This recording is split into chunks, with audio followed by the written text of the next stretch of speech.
Class is now in session. I'm Professor Hockey, and today we're discussing Game 48 of the regular season between the San Jose Sharks and the Boston Bruins, in which the Sharks have lost 4-0. Now, this was sort of an interesting game, certainly not in watching it. In fact, in watching this game, this was probably one of the most boring games of the entire season from a San Jose Sharks fan perspective, as they literally did absolutely nothing in this one. But it was interesting in that this was indeed a game in which the Sharks were systematically destroyed, but not in the same level of, let's say, the loss a few games ago against the Edmonton Oilers. In that one, the Sharks lost 7-1. They were just giving up so many great chances to the Oilers, who piled on goal after goal after goal.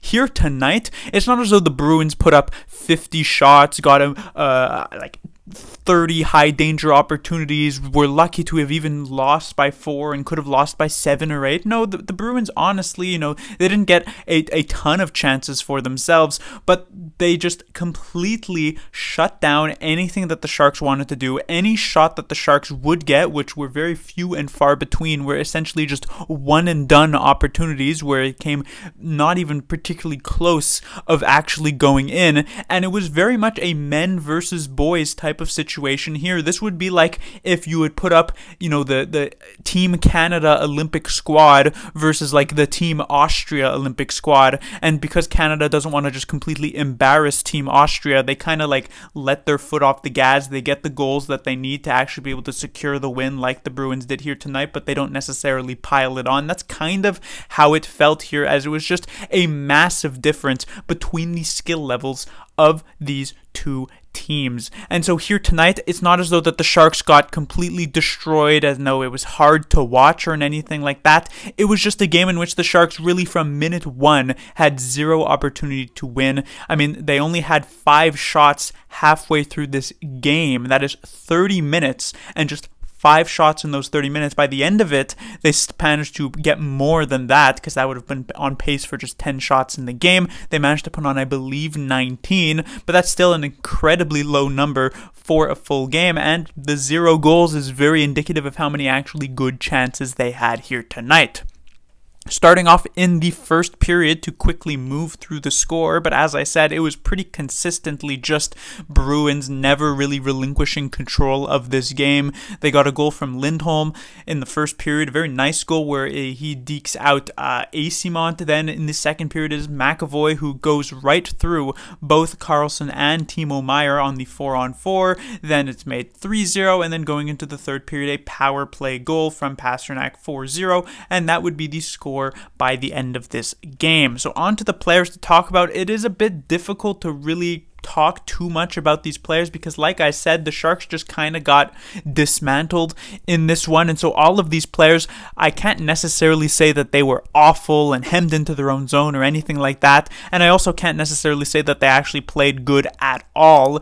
Generally, these were just games where they were pretty just outmatched and outworked pretty much constantly on every single shift that they played. So if we take a look here on this first line of Meier, Hertl, and Eyssimont, they had, offensive zone time ish. They had okay shifts, but never really anything dangerous. Eyssimont got sent to the box like 3 times in this game, so that was a bit of an awkward night.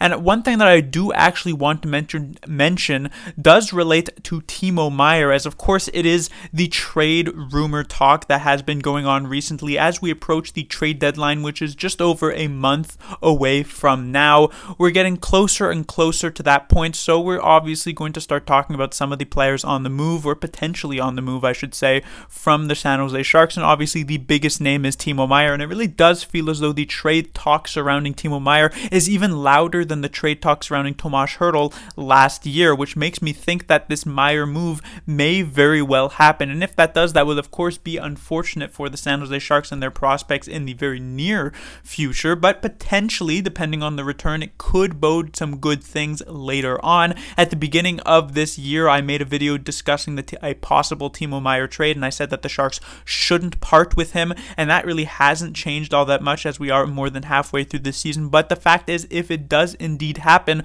a lot of the onus of the offensive capabilities for the San Jose Sharks does fall on his line partner Tomas Hertl, who has been putting up points this season. That has not necessarily been the issue, but the problem is that those points have been racked up rather quietly, kind of behind, the Erik Karlssons and the Timo Meyers of the San Jose Sharks, who have really been leading the way and pushing the envelope in that particular role. Tomas Hertl has kind of just been like that third wheel at times in a lot of these plays, and if Timo Meier does get traded and the expected return is, maybe a prospect who might not even be NHL ready and some draft picks who of course are not NHL ready, Hertl would be the guy to look for on this first line to actually drive it forward, and he hasn't necessarily done a ton of that this season, and he's really been sort of passing it on to his line mate, and Meier's been doing a great job, and Hertl has been doing a solid job complementing Meier, but it would have to be him in the end, and we'll see if that actually ends up happening if a trade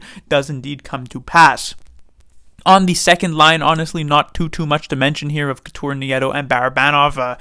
You could say that they were maybe slightly better than yesterday because they were kind of bad yesterday against Columbus, but again, it comes down to the fact that they didn't really generate anything for the San Jose Sharks, and as a top six line, a second line, that's kind of your job, and it just didn't really happen.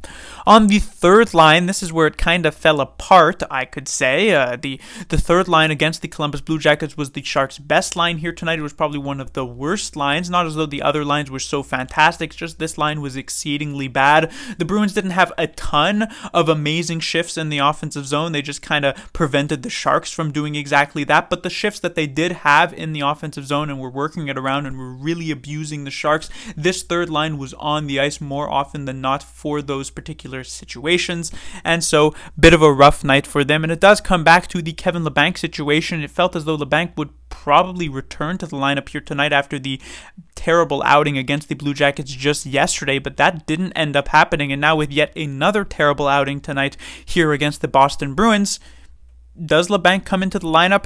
I certainly hope it's not going to be replacing Noah Gregor, because it would kind of fall into the usual theme here where Noah Gregor has like two really strong games, then has a pretty invisible one here against the Bruins, and then immediately gets healthy scratched. Hopefully that doesn't happen, but honestly, just sort of going on how predictable David Quinn has been in his lineup making over these past few games, that very well could happen, especially since for whatever reason this fourth line seems to be untouchable from a David Quinn perspective.